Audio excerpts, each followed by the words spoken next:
Welcome to the Test Management Mindset, insights into the world of software testing. The best content by Practitest in audio form, designed to keep you inspired wherever you are. In today's episode, we're on the topic of being a leader without being a manager. Leadership isn't about titles, it's about mindset. Throughout his career, Mike Lyles, head of IT and PMO for Maxwell Leadership, explains how any QA professional can lead by example, inspire change, and influence outcomes, regardless of where they sit on the org chart. Let's get started. So, have you ever found yourself in that situation at work where, you see a better way, there's a path forward, but maybe you don't have the formal management title? Mm-hmm. Happens all the time. Right. Maybe you're an individual contributor, maybe a team lead, just starting out even. Mm-hmm. But you've got this feeling, this urge to make an impact, to influence things beyond just your specific role. Yeah, absolutely. Well, today, that's exactly what we're diving deep into, leading without a title. Great topic. And our insights, they're coming from the incredible Mike Lyles. He's the head of IT and PMO, that's Project Management Office, over at Maxwell Leadership. And Maxwell Leadership, for anyone maybe not familiar, founded by John C. Maxwell, a huge name in leadership globally. Oh, absolutely legendary. So Mike brings, over 32 years in IT, a real deep passion for leadership principles. Mm-hmm. And he's basically here to show us how we can all be leaders, no matter where we sit on that org chart. And what's really powerful here, I think, is how we can pull out practical, actionable strategies, stuff anyone can use to amplify their influence, regardless of their official job title. Exactly. And if you zoom out a bit, it really challenges that that traditional view of who a leader actually is. It's not just the person with the corner office. Okay, so let's unpack that a bit, because often we do kind of mix up leadership and management, don't we? Yeah. We use the words almost interchangeably sometimes. We do, yeah. But our source material, drawing on Mike Lyles' experience, it draws a really clear line. Mm-hmm. And understanding this difference is, it's critical. It really is. Mike defines it very clearly. Yep. A manager, usually defined by a title. They're given authority. Their main job is assigning work, making sure tasks get done. Super essential for operations, obviously. Right. Got to keep the trains running. Exactly. But a leader, that's defined by influence. Authority for a leader is earned. It's not just handed over. Earned, not given. I like that. Yeah. Leaders inspire action, they motivate, they drive teams forward, and crucially, they can do all this with or without a title. And that's really the heart of this deep dive, isn't it? How do you cultivate that influence? How do you genuinely lead from whatever seat you happen to be in? So, okay, is authority is earned? That raises a really important question, I think. How does someone actually start earning it without that formal title? What behaviors make that happen? Well, Mike's own story is a fantastic example of those behaviors. He mentioned that even way back, like in grade school, he felt this calling to be a leader. His mom apparently saw it too. Wow, early start. Yeah. And he carried that through college into his career. His career path is pretty interesting. Started in IT way back in 1993. And get this, he was certified on an Apple IIe. Slight chuckle. An Apple IIe, okay. That's some vintage tech cred right there. Green screen glow and all. Totally. It definitely shows he's been around the block, right? Yeah. So he went from developer 93 to lead developer 96, then 2000, program management, 2002, project manager leading teams. So a steady climb up the technical and management ladder. Right. But here's where it gets really interesting. The big pivot point was 2005. He goes to Tampa, Florida for a QA course. Okay. He admits it was kind of initially just for fun. Travel, use some company budget money. We've all been there. Chuckles. Exactly. But that decision, that course, it completely changed his career path. It led him into QA for the next 20 years. And it sparked this passion for speaking. Now he's spoken to thousands of people, dozens of countries. Wow. All from a fun QA course. Yeah. That single decision, just by raising his hand, he says, had this massive impact. And now, since 2022, he's head of IT and PMO at Maxwell Leadership, working for a company he feels is making a real global difference. That's fascinating. It really shows how sometimes it's not the grand 5-year plan, but just saying yes to something seemingly small, maybe even just out of curiosity. Or for the trip to Florida. Chuckles. Right. Or for the trip. But that willingness to step into something new, even without a clear mandate, can totally reshape your whole career. Okay, so that's the backstory, the why. Now the how. How do we actually do this? Mike boils it down to 3 core principles. Anyone can apply these. First key, Step up. Step up, okay. Yeah. It means proactively raising your hand, taking initiative for new things. Think about his own path through QA manual testing, automation, performance, test environments.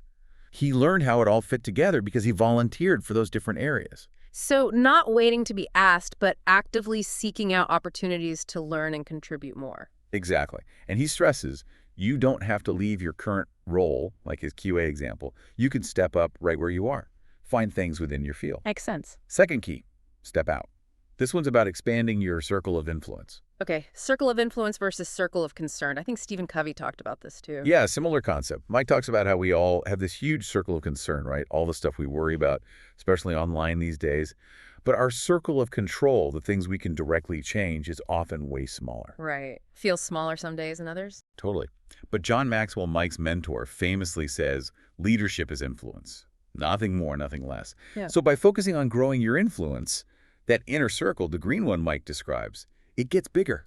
Ah, so you start impacting things that were previously just concerns. Exactly. You might not directly control them, but your influence leads others to make those changes. You're driving it. Got it. Step up, step out. What's the third? The third one is profound, I think. It's Yeah. not about you. Mike brings up Rick Warren's book, The Purpose-Driven Life, which famously starts with, it's not about you. The core idea is working for something bigger than yourself. Moving beyond the day-to-day tasks. Yeah, finding accomplishment, finding significance, beyond just checking boxes or chasing titles, promotions, paychecks. John Maxwell has another great quote here. Once you've tasted significance, success will never satisfy you. That's powerful. Significance over success. Right. And Mike argues, if you genuinely focus on significance, making that difference, helping others, improving things, success just kind of follows. It comes naturally. You don't have to chase it so hard. So it's like shifting your focus. Instead of chasing the outcome of success, you chase the process of making a significant impact, and success becomes the byproduct. You nailed it. That's exactly it. It flips the script from being reactive and task-focused to being proactive and purpose-driven. And it shows how those small, consistent steps, stepping up, stepping out for a bigger purpose, they build influence organically over time. Okay, so those are the foundational keys. How do we translate them into concrete actions, especially for someone, say, in a role like QA, like Mike was? Good question. He gives us 3 really practical strategies we can start using today. First one, become a quality evangelist. A quality evangelist. Okay, what does that entail? He quotes Jerry Weinberg, another legend, who said, quality is value to some person who matters. The key is understanding how different stakeholders see quality. Ah, so quality isn't monolithic. It means different things to different people. Exactly. What does quality mean to sales? To the developers, to the execs, Yes. to the PMO, to the actual end users? They'll likely have different answers. Right. Sales might care about features that drive deals, developers about code stability, execs about the bottom line. Precisely. So if you're talking to executives, you don't just list bugs.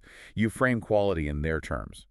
How it boosts sales growth, saves money, attracts customers, impacts profitability. For the PMO, maybe it's hitting deadlines or early completion.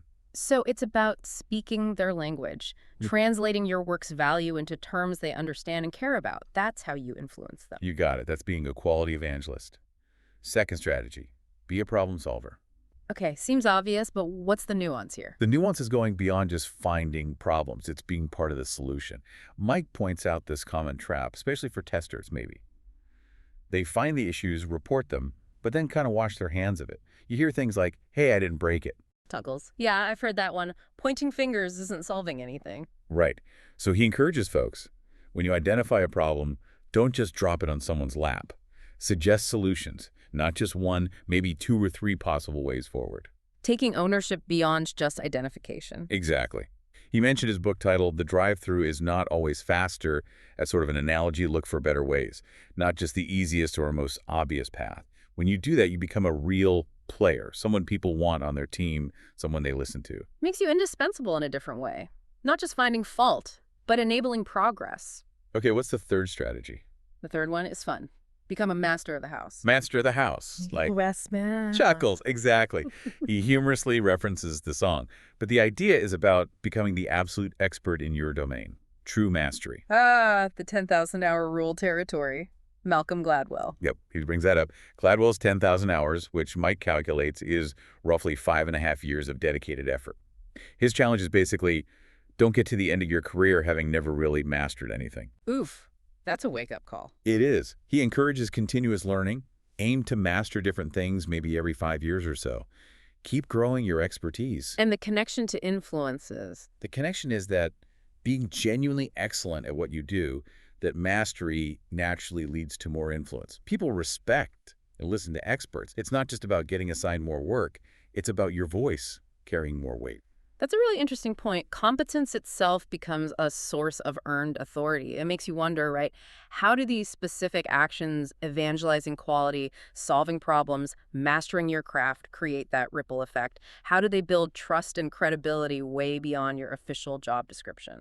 Yeah, it's powerful stuff. And to go even deeper on these principles, we really have to talk more about John C. Maxwell himself. The mentor. Right. As we said, legendary leadership guru, Mike Lyles' mentor. The guy's 78, spent over 50 years focused just on leadership, written over 100 books, sold something like 40 million copies. It's just staggering numbers. A true titan. No kidding. So Mike specifically recommends 3 of Maxwell's key works for understanding this better. First is the 15 Invaluable Laws of Growth. Okay. Growth. The core principle here is simple but profound. You don't change your life until you change something you do every day. Daily habits. Small steps accumulate. Exactly. It hammers home that leadership and growth in general, it starts with you. You got to get good at growing yourself first before you can effectively lead or grow others. Self-leadership first. Makes total sense. You can't pour from an empty cup. What's the second book? Everyone communicates. Few connect. Ooh, that's a good title. Communication versus connection. Right. It digs into that difference. You can talk at people all day long. That's communication. Yeah. But connecting, that means finding common ground. Yeah. Resonating with their stories, their challenges. Mike used the example of shared problems in QA. Building rapport. Understanding where they're coming from. Exactly. When you foster those relationships, build those bridges outside your immediate team by showing you actually get their world, their struggles, your influence just skyrockets, title or no title. That feels especially important in, complex organizations today, doesn't it? Where you have so many different departments with different priorities. How do you, as maybe a QA person, genuinely connect with someone in marketing or sales? Well, it goes back to that quality evangelist idea, I think. Understanding their definition of value, their pain points, finding that shared goal or problem, even if your perspectives are different. It's about empathy and translation. Okay, growth, connection. What's the third Maxwell principle? 5 levels of leadership. Now, there are 5 levels, obviously, but Mike really focused on the first 2 as being foundational for everyone. A starting point. Right. Level 1 is position. This is where people follow you simply because they have to. You're the boss, the manager, the assigned leader. It's based purely on the title. Okay, the baseline. Level 2 is permission. This is crucial. This is where people follow you because they want to. You've built relationships, you've earned their trust. Mike says this should be our daily goal. Earning that permission. Moving from obligation to willingness, that's a huge shift. Huge. He did briefly mention levels 3 and 4 too. Level 3 is production people follow you. Because of what you've done, your track record, you get results. Level 4 is people, production, or development people follow because you help them grow and succeed. You empower others. So it's a progression: position, permission, production, people, development. Yeah, and he made a good point. When you change jobs, you often technically start back at level 1 in the new role. But if you've built those leadership muscles, climbing back up through permission and beyond happens much faster. That really frames leadership as an intentional journey, doesn't it? These principles, these levels. They give you a kind of roadmap. It's not just about collecting skills. It's about consciously cultivating influence, moving from people having to follow you to people wanting to, from obligation to inspiration. Beautifully put. So, wrapping this all together, the core message from Mike Lyles is really clear.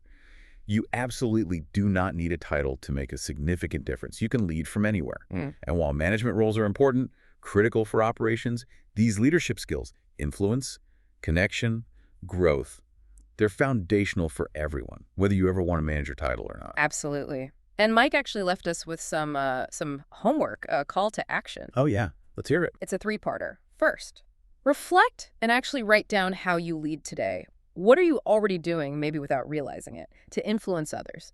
At work, home, community, get it on paper. Okay. Acknowledge the current state. Second, identify who you're leading or impacting. Peers, your team, your boss, grand boss, family, friends. Be specific. Know your audience, your sphere of influence. And third, plan. Pick 2 or 3 specific, actionable things you can commit to doing by the end of June, he stressed, setting a date to consciously step up your influence and leadership. Got to have that deadline. He said, a plan without a date is just a dream. Exactly. It forces action, turns intention into reality. And finally, Mike gave this really empowering sense of permission. He said, great leaders don't wait for permission. They lead because they feel that calling. Right. But then he added, if you need it, you have our permission today. You can be a leader. You can do it. He even said, you're meant for hard things, which I thought was pretty powerful. That is powerful. And it leads us to, I think, a really important final question for everyone listening, a provocative thought to take away. Okay. If leadership truly is about earned influence, not titles, what specific assumptions about your current role, or maybe even your own capabilities, are you now ready to challenge to unlock your full leadership potential?